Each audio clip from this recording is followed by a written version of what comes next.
سورۃ نوح علیہ الصلوۃ والسلام۔ بسم اللہ الرحمن الرحیم۔ میں نے ذکر کیا تھا جب ہم سورہ ہود پڑھ رہے تھے، 2 رکوع وہاں تھے مسلسل حضرت نوح کے حالات کے بارے میں، 2 رکوعوں پر مشتمل یہ پوری مکمل سورت ہے۔ بسم اللہ الرحمن الرحیم۔ انا ارسلنا نوحا الی قومہ، ہم نے بھیجا تھا نوح کو اس کی قوم کی طرف، انذر قومک من قبل ان یاتیہم عذاب الیم، کہ خبردار کر دو اپنی قوم کو اس سے پہلے کہ آ دھمکے ان پر ایک دردناک عذاب۔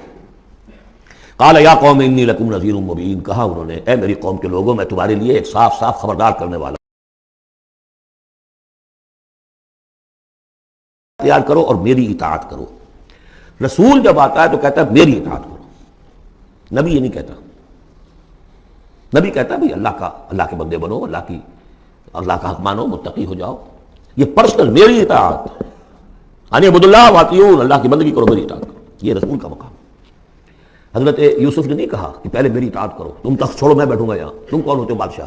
نہیں، بادشاہ رہا، اور وہاں اس کے چیف سیکریٹری کہہ لیں یا فوڈ منسٹر کہہ لیں، جو بھی کہیں، بہت بڑے عہدے پر فائز رہے، اور انہوں نے یہ نہیں کہا اس قوم سے کہ تم ایمان نہیں لاؤ گے تم پر عذاب آ جائے گا، تمہارا بیڑا غرق ہو جائے، کچھ نہیں۔ نبی جیسا کہ میں نے کہا بار بار، جو نبی کسی معین مشن اس کے حوالے نہ کر دیا جائے کہ جاؤ اس قوم کی طرف، جاؤ اس شہر کی طرف، اس وقت تک وہ نبی ہے۔ جب اپوائنٹمنٹ آرڈر مل جاتا ہے تو اب وہ رسول ہے، اب وہ جائے گا تو کہے گا، اللہ کا نمائندہ بن کر جائے گا کہ میرا حکم ماننا پڑے گا تمہیں۔ I am his representative, you have to obey me. وَمَا أَرْسَلْنَا مِن رَسُولٍ إِلَّا لِيُطَاعَ بِإِذْنِ اللَّهِ، وَمَن يُطِعِ الرَّسُولَ فَقَدْ أَطَاعَ اللَّهَ، جو رسول کی اطاعت کرتا ہے وہ تو اللہ کی اطاعت کرتا ہے۔ تو رسول اور نبی میں یہ فرق ذہن میں رکھیے۔ یغفر لکم من ذنوبکم، اللہ تعالیٰ تمہارے کچھ گناہ معاف کر دے گا۔ یہ بن کیوں کہا، سارے گناہ نہیں کہا۔ اس کی تعبیر یہی ہے، میں سمجھتا ہوں صحیح ہے بالکل، کہ ایک ہے وہ گناہ کے جو اللہ کے حقوق میں ہو رہے ہیں، اللہ انہیں معاف کر دے گا، لیکن عباد، حقوق العباد کے گناہ اللہ معاف نہیں کرے گا۔ اس کا تو لین دین ہوگا، ڈیبٹ کریڈٹ ہوگا، تمہاری کچھ نیکیاں ہیں تو ان بندوں کو دے دی جائیں گی کہ جن کے تم نے حق جو ہے غصب کیے تھے، جن کی عزت پر حملہ کیا تھا، تہمت لگا دی تھی، ان کا اپنی کوئی نیکیاں دینی پڑیں گی۔ نیکیاں تمہاری نہیں ہیں تو ان کے کچھ بدیاں ہوں گی، تمہارے کھاتے میں ڈال دی جائیں گی۔ یغفر لکم من ذنوبکم ویؤخرکم الی اجل مسمى، اور تمہیں بحیثیت قوم ایک اجل مسمى تک مزید a fresh lease of existence, اور تمہیں زندگی دنیا میں گزارنے کا موقع دے دے گا۔ ان اجل اللہ اذا جاء لا یؤخر، جان لو کہ جب اللہ کا مقرر کردہ وہ وقت آ گیا تو پھر اسے کوئی مؤخر نہیں کر سکے گا۔ لو کنتم تعلمون، کاش کہ تمہیں معلوم ہوتا۔ اب جو فریاد کر رہے ہیں حضرت نوح، ابتدا میں تو ان کی فریاد میں نقشہ ہے کیسے کیسے انہوں نے دعوت دی ہے، کس طرح اپنے آپ کو ہلکان کیا ہے۔ قال رب انی دعوت قومی لیلا ونہارا، انہوں نے عرض کیا پروردگار میں نے تو دن رات اپنی قوم کو بلایا ہے، رات کو بھی دن میں بھی۔ فلم یزدہم دعائی الا فرارا، میری اس دعوت نے، تبلیغ نے ان میں سوائے فرار کے اور کسی چیز میں اضافہ نہیں کیا۔ وَإِنِّي كُلَّمَا دَعَوْتُهُمْ لِتَغْفِرَ لَهُمْ، اور میں نے جتنا ان کو پکارا، دعوت دی تاکہ اے پروردگار تو ان کو مغفرت فرمائے، جعلوا اصابعهم فی آذانہم، انہوں نے اپنی انگلیاں جو اپنی کانوں میں ٹھونس لی، واستغشوا ثیابہم، اپنے کپڑے بھی خوب مڑ لیے اوپر تاکہ کوئی آواز میری ان کے اندر نہ جائے، وَأَصَرُّوا، یہ سواد والا ہے اصرار، اور وہ ضد کی، انہوں نے اڑ گئے، واستكبروا استکبارا، انہوں نے استکبار کیا، بہت بڑا استکبار۔ ثم انی دعوتہم جہارا، پھر اے پروردگار میں نے انہیں بلند آواز سے بھی پکارا۔ ثم انی اعلنت لہم واسررت لہم اسرارا، یہ سین والا اسرار ہے۔ پھر میں نے ان کو اعلانیہ بھی پکارا اور خفیہ بھی، علیحدہ علیحدہ جا کر پی پی کالز بھی کی۔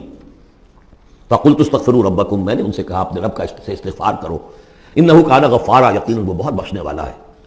یرسل السماء علیکم مدرارا، وہ چھوڑ دے گا آسمان کو تم پر دھاروں میں، یعنی بارش برسے، کہ معلوم ہوتا ہے کہ وہاں بھی کوئی قحط پڑا ہوگا، جیسے کہ مکے میں قحط پڑا جو ہم پڑھ چکے ہیں سورہ دخان میں، یا جیسے قوم فرعون کے اوپر قحط آیا تھا بالسنین، تو یہ قحط ختم ہو جائے گا، آسمان سے جو ہے موسلا دھار بارش ہوگی۔ وَيُمْدِدْكُمْ بِأَمْوَالٍ وَبَنِينَ، اور تمہیں بڑھا دے گا مال میں بھی اور اولاد میں بھی، بیٹوں میں بھی۔ وَيَجْعَلْ لَكُمْ جَنَّاتٍ، اور تمہارے لیے باغات بنا دے گا۔ وَيَجْعَلْ لَكُمْ أَنْهَارًا، تمہارے لیے چشمے اور نہریں رواں کر دے گا۔ مَا لَكُمْ لَا تَرْجُونَ لِلَّهِ وَقَارًا، کیا ہو گیا ہے تم اللہ کی عظمت کی امیدوار نہیں ہو؟ یعنی ایک تو اللہ کی عظمت، اس کو تسلیم نہ کرنا، اس کو نہ ماننا، اور ایک یہ ہو، اس کے معنی ہو سکتے ہیں تمہیں کوئی ڈر نہیں ہے کہ اللہ کی عظمت جو ہے وہ کہیں غصے میں نہ آ جائے اور تمہیں پکڑ لے۔ اللہ کی غیرت، اللہ کی حمیت ایک حد ہوتی ہے، رسی دراز کرتا ہے پھر پکڑتا ہے، فإن بطش ربک لشدید، اس کی پکڑ بہت سخت ہے، تمہیں کوئی خوف نہیں۔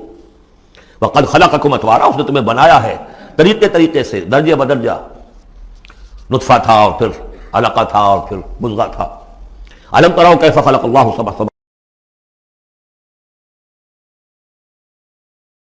وجعل القمر فیہن نورا وجعل الشمس سراجا، ان آسمانوں میں اس نے رکھ دیا ہے چاند کو کہ اس میں اجالا ہے، روشنی ہے، وجعل الشمس سراجا، اور سورج کو رکھ دیا ہے کہ وہ ایک چراغ ہے، واللہ انبتکم من الارض نباتا، اور اللہ نے تمہیں اگایا ہے زمین سے جیسے اگایا جاتا ہے، زمین ہی سے یہ ساری روزگی ابھری ہے، زمین ہی سے تمہاری خوراک بھی آ رہی ہے، اسی سے تمہارا جسم بن رہا ہے، پل رہا ہے، بڑھ رہا ہے۔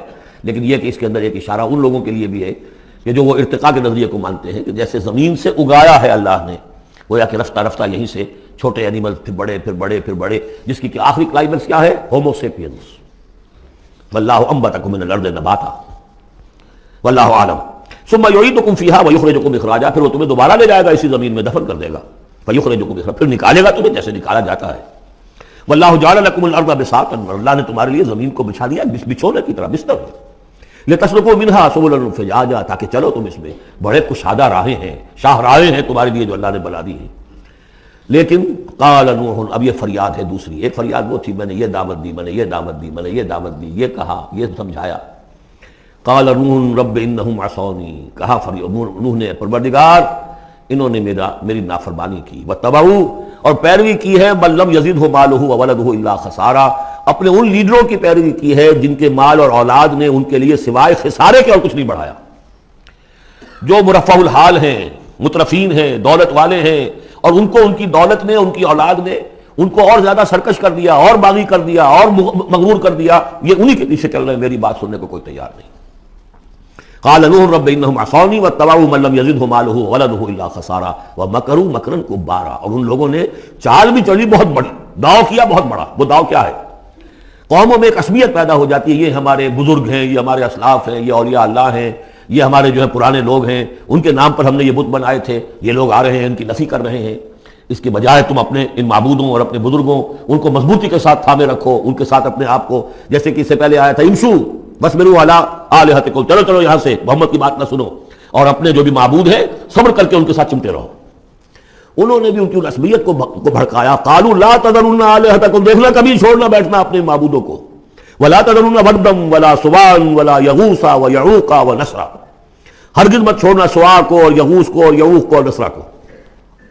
یغوث کون ہوگا؟ جس کا غیاث، تو غوث جن کو سمجھا گیا ہو، فریادیں سننے والا ہے اور ہماری فریاد رسی کر سکتا ہے، یغوث۔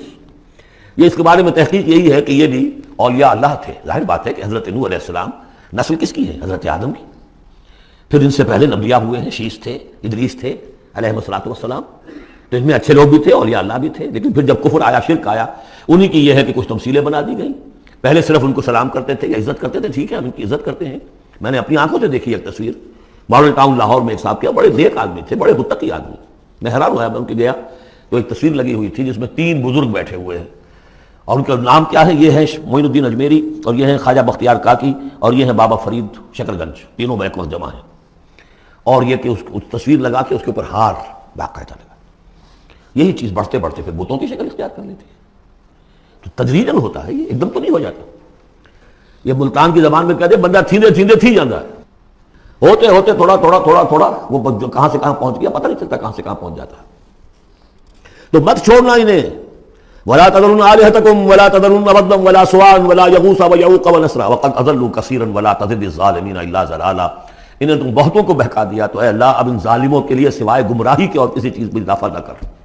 یہ ہوتی ہے آخری جب دل جل چکا ہوتا ہے، غیظ کی کیفیت ہوتی ہے نبی میں، جیسے کہ حضرت موسیٰ نے کہا تھا پروردگار اب یہ ایمان نہ لائے فرعون جب تک کہ عذاب دیکھ نہ لے، اس لیے جو ستم کے پہاڑ ہم پر توڑے ہیں، اب اگر تو نے ایمان کی توفیق دے دی تو یہ تو پاک صاف ہو گیا، سارے گناہ معاف ہو جائیں گے، اب یہ ایمان نہ لائے۔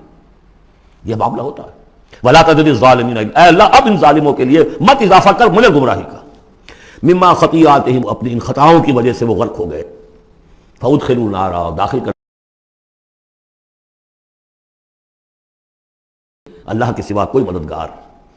وقال نوح، اب سخت ترین حصہ آ رہا ہے اس دعا کا، وقال نوح رب لا تذر على الارض من الكافرین دیارا، پروردگار اب اس زمین پر کافروں کا ایک بستا ہوا گھر مت چھوڑ، کوئی نہ رہے۔ انک ان تذرہم، اگر تو نے ان کو چھوڑ دیا، یضلوا عبادک، یہ گمراہی کریں گے تیرے بندوں کو، ولا یلدوا الا فاجرا کفارا، ان کی نسلوں میں بھی اب فاجر اور کافر کے سوا کوئی پیدا نہیں ہوگا۔ ان کی سرشت بگڑ چکی ہے، پرورٹڈ ہو چکے ہیں، عام کلوب کی لینگویج میں کہا جائے اس کا بیج مارا گیا ہے. اب آئندہ کوئی کسی خیر کی توقع ان کی آئندہ نسل سے بھی نہیں ہے. اس سے زیادہ سخت دعا شاید اللہ کے کسی بندے نے نہ مانگی ہو. لیکن یہ کہ نوح کو حق تھا، 950 برس دعوت دی تھی. تکمیل اور تدوین فن میں جو بھی حفیظ کا حصہ ہے، نصف صدی کا حصہ ہے، 2-4 برس کی بات نہیں. 950 برس. انک ان تذرہم یضلوا عبادک ولا یلدوا، اب ان کی اولاد میں بھی نہیں ہوں گے مگر فاسق، فاجر اور نہایت ناشکر. رب اغفر لی ولوالدی ولمن دخل بیتی مؤمنا، پروردگار میری مغفرت فرما، میرے والدین کی فرما، جو بھی میرے گھر میں داخل ہو جائے ایمان کے ساتھ اس کی مغفرت فرما.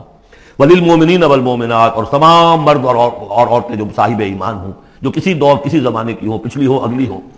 ولا تزد الظالمین الا تبارا، لیکن پھر ابھی دل ہلکا نہیں ہوا ہے حضرت نوح کا. پھر ولا تزد الظالمین الا، ان ظالموں کے لیے تو اب اضافہ مت کر مگر بربادی اور تباہی کا.